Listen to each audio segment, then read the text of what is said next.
Tenemos que hablar de lo que nos debes. Mi padre no me saludó. No llamó.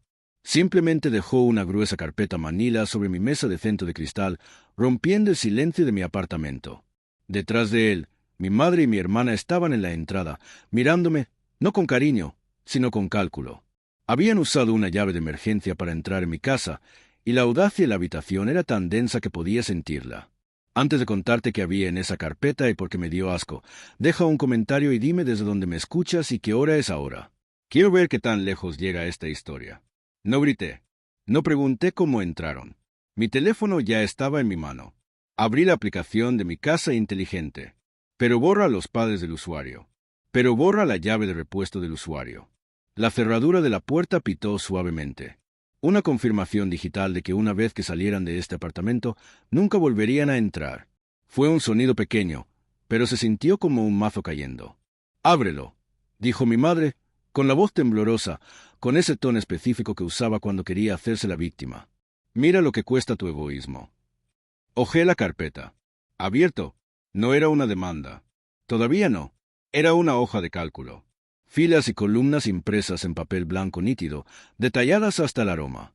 El título me hizo parpadear. Costo de criar a Kathleen de 0 a 18 años. Pasé el dedo por la lista. Pañales.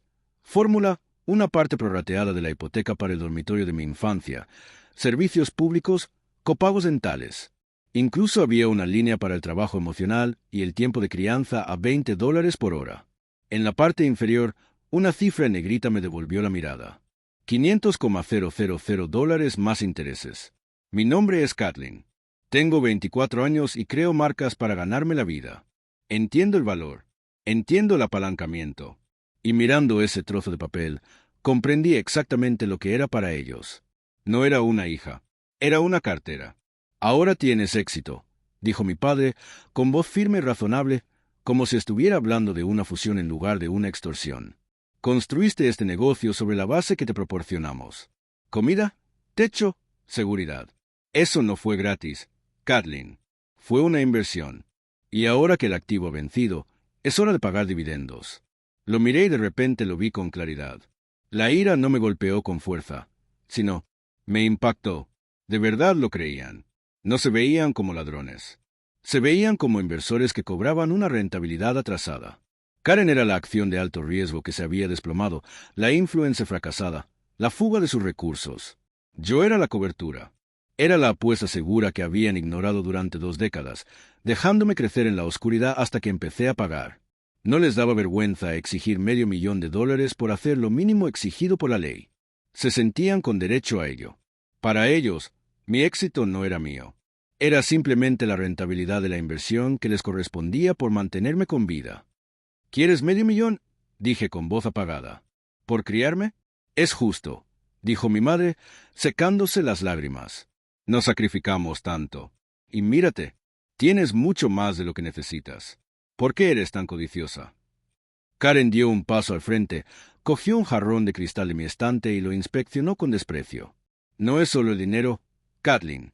Es el capital. Usaste la tarjeta de crédito de tu madre cuando tenías 16 años para comprar ese primer dominio. Revisamos los registros que constituyen esta propiedad familiar. Queremos el 50%. Oh, demandarte por todo. Miré la hoja de cálculo y luego la cara expectante de mi padre. Pensaron que me derrumbaría. Pensaron que les firmaría un cheque solo para que el dolor parara. Olvidaron con quién estaban hablando. No, dije. La cara de mi padre se puso de un tono morado que no había visto desde que era adolescente. Disculpa. No, repetí, cerrando la carpeta. No te voy a pagar ni un centavo y sal de mi casa. Mi madre jadeó. Intentamos ser amables. Siseó. Su máscara de tristeza se deslizó para revelar el veneno que había debajo. Intentamos manejar esto como familia. Ahora lo hacemos a la fuerza. Se quedaron allí furiosos en mi entrada. Y por un segundo, me sentí como si tuviera 16 años otra vez, invisible, la pieza de repuesto en la máquina familiar. Pero entonces miré a mi alrededor, a mi loft, las vigas de acero, las ventanas del suelo al techo con vistas a la lluvia de la ciudad, los premios empresariales reposando tranquilamente en mi estantería, y la sensación se desvaneció. No tenía 16 años. Era el arquitecto de mi propia vida y ellos solo estaban invadiendo propiedades que no podían permitirse. Intentamos ser amables. Repetí con voz fría. ¿A eso le llamas ignorarme durante 6 años? No era una exageración. Esa era la estrategia que uno había perfeccionado. Silencio. Mientras Karen transmitía cada segundo de su vida en redes sociales, buscando influencia, fracasando en 3 lanzamientos de marcas de estilo de vida diferentes financiados completamente por los ahorros de jubilación de mi padre. Yo trabajaba en la oscuridad. Aprendí logística de la cadena de suministro mientras aplaudían a Karen por aprender un baile de TikTok. Pagué mis préstamos estudiantiles mientras le compraban un auto nuevo por esforzarse al máximo en la universidad comunitaria. No me miraron porque no brillaba. Solo era el ruido de fondo, el zumbido de la nevera, confiable y fácil de ignorar. Ese anonimato era mi escudo. Construí una marca de 7 cifras sin que supieran que existía porque sabía que en el segundo que vieran valor, intentarían extraerlo. Y tenía razón. Vimos la lista. Karen escupió, sus ojos recorriendo mi apartamento como si estuviera tasando artículos para una venta de bienes. Forbes 30 menores de 30. Esa debería haber sido yo, Kathleen. Soy la creativa. Me robaste mi estética. Me robaste toda la onda. Casi me reí. Vendo decoración industrial para el hogar. Karen, tu onda son las colchonetas rosas de pilates y el café helado. Ni siquiera estamos en la misma galaxia. No importa. Andrew me interrumpió, interponiéndose entre nosotros. Parecía más pequeño de lo que recordaba, disminuido por la realidad de mi éxito. La cuestión es que hiciste esto a nuestras espaldas. Usaste los recursos familiares, nuestro tiempo, nuestro techo para construir una fortuna privada. Eso es engaño, y ahora vas a enmendarlo. No te debo un futuro, dije, y definitivamente no te debo un pasado. Caminé hacia la puerta y la mantuve abierta. El viento del pasillo era frío, pero el aire dentro de mi apartamento se sentía más frío. Vete. No. O llamo a la policía y les muestro la grabación de tu allanamiento. Supongo que no quieres que eso quede en tu expediente, papá. No con tu presión arterial. El rostro de Bella se endureció en una máscara de puro veneno destilado. Pasó junto a mí, deteniéndose a centímetros de mi cara. Olía a perfume caro en desesperación. Crees que eres intocable porque ahora tienes dinero, susurró. Pero olvidas quien te enseñó a luchar. Intentamos hacerlo discretamente, Kathleen. Intentamos ser civilizados. Pero si quieres que te traten como una extraña, podemos hacerlo. Solo recuerda, extraña Sue. Sal aquí, dije. Salieron en fila. Karen la arrastraba. Pies, lanzando una última mirada envidiosa a la configuración de mi oficina. Andrew no miró atrás cuando la puerta se cerró con un clic y la cerradura inteligente se activó, sellando mi santuario. No me sentí seguro. Sentí la vibración de un tren que se acercaba. No se iban. Solo se estaban reagrupando. No dormí esa noche. La pasé auditando mis propios servidores, revisando si había brechas, esperando a que cayera el otro zapato. Cayó el viernes por la mañana. El viernes negro estaba a 3 días de distancia. Mi mayor lanzamiento del año, una nueva línea de estanterías modulares de acero, estaba en cola. El inventario estaba lleno. Los anuncios estaban funcionando. Inicié sesión en el panel de control de mi banca comercial para aprobar un pago final a mi fabricante. Acceso denegado. Parpadeé. Actualicé la página. Estado de la cuenta congelado. Código 44B. Llamé al banco inmediatamente. Señora Anderson. La representante dijo que su voz era cortante y sospechosa. Recibimos una orden judicial esta mañana con respecto a una demanda pendiente por estopel promisorio y enriquecimiento injusto. También hay una alerta del IRS sobre posible ocultación de activos. Hasta que esto se resuelva, todas las cuentas están bloqueadas. Dejé caer el teléfono. No solo me demandaron, me bombardearon. Una demanda lleva meses. Una congelación lleva segundos. Sabían exactamente lo que hacían. No intentaban ganar en los tribunales. Intentaban matarme de hambre. Si no podía pagar a mi fabricante para el lunes, perdía el inventario. Si no podía pagar los anuncios, el lanzamiento fracasaba. Si el lanzamiento fracasaba, era insolvente. Mi teléfono se iluminó. Una notificación de Instagram. Karen había publicado un vídeo titulado La verdad sobre mi hermana. Lo vi aturdida. Estaba llorando, perfectamente iluminada, sin maquillaje, con la voz quebrada en su punto justo. Es duro cuando alguien a quien amas te roba las ideas y te deja fuera. Solo queremos que vuelva a casa. Solo queremos que nuestra familia vuelva. Los comentarios ya estaban llegando. Simpatía por ella. Odio por la fría hermana corporativa que abandonó a su familia. Se me encogió el pecho. No podía respirar. Me estaba ahogando en un mar de notificaciones rojas y transacciones rechazadas. Mi negocio, mi vida, mi libertad. Todo se estaba evaporando porque Andrew y Bella decidieron desconectar. Mi teléfono volvió a sonar. ¿Quién es mi madre? Me quedé mirando la pantalla, dejándola sonar hasta que saltó el buzón de voz. Entonces escuché. Kathleen, sollozó, con la voz cargada de falsedad. Preocupación. Vimos que las cuentas estaban congeladas. Lamento mucho que haya llegado a esto, pero podemos arreglarlo. Solo firma el acuerdo. Dale a Karen su parte. Podemos llamar a los abogados hoy mismo. Por favor, no nos hagas destruirte. Ese fue el momento en que el miedo murió. Fue reemplazado por algo más frío, más agudo. Claridad, no eran familia. Eran terroristas. Y no se negocia con terroristas. Me limpié la cara. Tomé mi teléfono y marqué un número que había estado guardando para una emergencia que esperaba que nunca llegara. Miles, dije cuando respondió, necesito contratarte ahora. ¿Cuál es la situación? Su voz era grave y acerada. Mis padres acaban de congelar mis activos 3 días antes del Viernes Negro. Quieren que llegue a un acuerdo. ¿Quieres llegar a un acuerdo? No, dije que quiero enterrarlos. Estén en mi oficina en 20 minutos. Traigan todo. La oficina de Miles era una fortaleza de cristal y acero, lo suficientemente fría como para mantener la ira preservada en hielo. No pasamos días llorando por la traición. Pasamos 48 horas con un contador forense y una cafetera de café negro. Miles no nos ofreció consuelo. Ofreció argumentos. Y cuando entramos en la sala del tribunal 3 días después para la audiencia de emergencia, no solo llevábamos una defensa, llevábamos una ojiva nuclear. La sala estaba séptica, olía a cera para pisos y papel viejo. Mis padres se sentaron del lado del demandante, con aspecto de la imagen de la fragilidad geriátrica. Bella se secó los ojos con un pañuelo.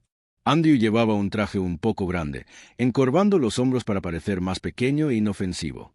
Karen se sentó detrás de ellos, mirándome fijamente. Durante los primeros 20 minutos, parecía que iban a ganar. Su abogado, un hombre astuto que claramente cobraba por cada palabra, pintó una obra maestra de mentira. Su señoría, dijo, con la voz llena de compasión. Estos son padres amorosos que sacrificaron su jubilación para financiar las ambiciones de su hija. Tenían un acuerdo verbal. Confiaban en ella, y ahora ella les ha robado los ahorros de toda la vida para construir su imperio mientras ellos se enfrentan a la indigencia. La jueza, una mujer severa con gafas en la punta de la nariz, me miró con los labios finos. Señorita Anderson, dijo, y su tono era de reprimenda. Las pruebas presentadas. Esta hoja de cálculo de gastos es increíblemente detallada. Sugiere una clara expectativa de reembolso. La ingratitud familiar no es un delito, pero el incumplimiento de contratos sí. Me inclino a mantener la congelación de activos hasta un juicio completo. Se me encogió el estómago. Miré a Andrew. No miraba al juez. Me miraba a mí. Y por una fracción de segundo, la frágil máscara de anciano se desvaneció. Sonrió con suficiencia. Un leve gesto triunfal en el labio. Creía que me tenía. Creía que el detalle de su hoja de cálculo, la meticulosa contabilidad de cada dólar que gastaba en mí, era su arma. No se dio cuenta de que era su soga. Miles se puso de pie. No gritó. No se paseó. Simplemente cogió una hoja de papel. Su señoría, dijo Miles, con la voz penetrante que resonó en la sala como un bisturí. No cuestionamos la existencia de los gastos. De hecho, agradecemos que el demandante haya sido tan minucioso, porque al presentar este documento, prueba el coste de criar a Kathleen. El señor Anderson ha resuelto un misterio completamente distinto. Miles se dirigió al estrado y entregó un expediente. Si el demandante insiste en que estos $500,000 fueron un préstamo comercial y honorarios por servicios prestados durante 18 años, entonces estos pagos constituyen impuestos. Ingresos. Sin embargo, hemos comparado esta hoja de cálculo con las declaraciones de impuestos del señor Anderson de las últimas 2 décadas. Miles se giró para mirar directamente a Andrew. La sonrisa burlona había desaparecido. Nunca la había visto.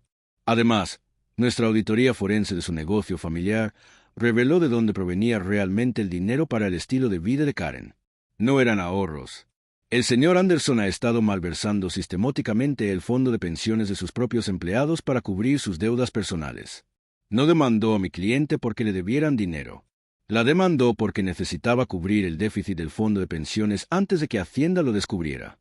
Esta es la ironía de la avaricia. Te vuelve meticuloso con lo que te deben, pero ciego lo que debes a los demás. Andrew quería usar la ley para robarme, pero olvidó que la ley funciona en ambos sentidos. Al detallar cada factura de pañales y servicios públicos para demostrar que le debía una deuda, había creado una confesión notariada de su propio fraude fiscal. Querías demostrar que era un hombre de negocios. Bien, acaba de demostrar que era corrupto. ¿Querías auditar a tu hija? Preguntó Miles en voz baja y letal. Felicidades. Acabas de auditarte a ti mismo. El aire se fue. La sala. La expresión de la jueza pasó de la compasión al disgusto. Miró las declaraciones de impuestos, luego la hoja de cálculo, luego a mi padre. Andy estaba pálido. Abría y cerraba la boca como un pez en el muelle. Bella había dejado de llorar. Parecía aterrorizada. Señor Anderson, dijo la jueza, y esta vez la frialdad en su voz era para él. ¿Es cierto? No respondió. No podía. Caso desestimado con prejuicio, anunció la jueza, dando un golpe de mazo con firmeza. Además, remito este asunto a Hacienda para una investigación criminal completa. Señor Anderson, le sugiero que busque un abogado defensor, uno de verdad. Andrew se desplomó en su silla, derrotado. Bella sollozaba abiertamente ahora, pero no era el llanto falso manipulador que solía emplear. Era el sonido crudo y feo de alguien que se da cuenta de que su mundo se derrumba. Karen se quedó paralizada, mirando al suelo, con el rostro convertido en una máscara de conmoción. No sonreí. No me sentí triunfante. Simplemente me sentí agotada. Pero aún no había terminado. Espera, dije, mi voz cortando los murmullos en la sala. Hay una cosa más. Metí la mano en mi bolso y saqué un sobre grueso. Miles me lo quitó y se lo entregó al alguacil, quien se lo pasó a Andrew. ¿Qué es esto?, preguntó Andrew con voz temblorosa. Es una orden de desalojo, dije con calma. Andrew me miró fijamente, con la confusión mezclada con el miedo en sus ojos. ¿Desalojo? ¿De qué estás hablando? Somos dueños de nuestra casa. ¿Lo hiciste? Corregí hasta hace 3 meses, cuando el banco ejecutó tu hipoteca por falta de pago. Compré la deuda a través de un holding. Bella levantó la vista, con los ojos abiertos de horror. ¿Tú? ¿Compraste nuestra casa? ¿Compré tu deuda? Dije. Y como no has hecho un pago en 90 días, estoy ejerciendo mi derecho a ejecutar la hipoteca. El sheriff está entregando la orden de desalojo en tu propiedad ahora mismo. Tienes 24 horas para desocupar. No puedes hacer esto. Bella gritó, lanzándose hacia mí. Es el cumpleaños de Karen. ¿Cómo puede ser tan cruel? La miré de verdad y no vi nada más que a una extraña. Intentaste arruinarme, dije. Intentaste destruir mi vida porque te creías con derecho a mi éxito. Ahora sabes lo que se siente perderlo todo. Me di la vuelta y salí de la sala del tribunal a kilómetros de distancia. Detrás de mí, podía oír las ballenas de Bella y los gritos de Andrew, pero sonaban distantes, como ruidos de otra vida.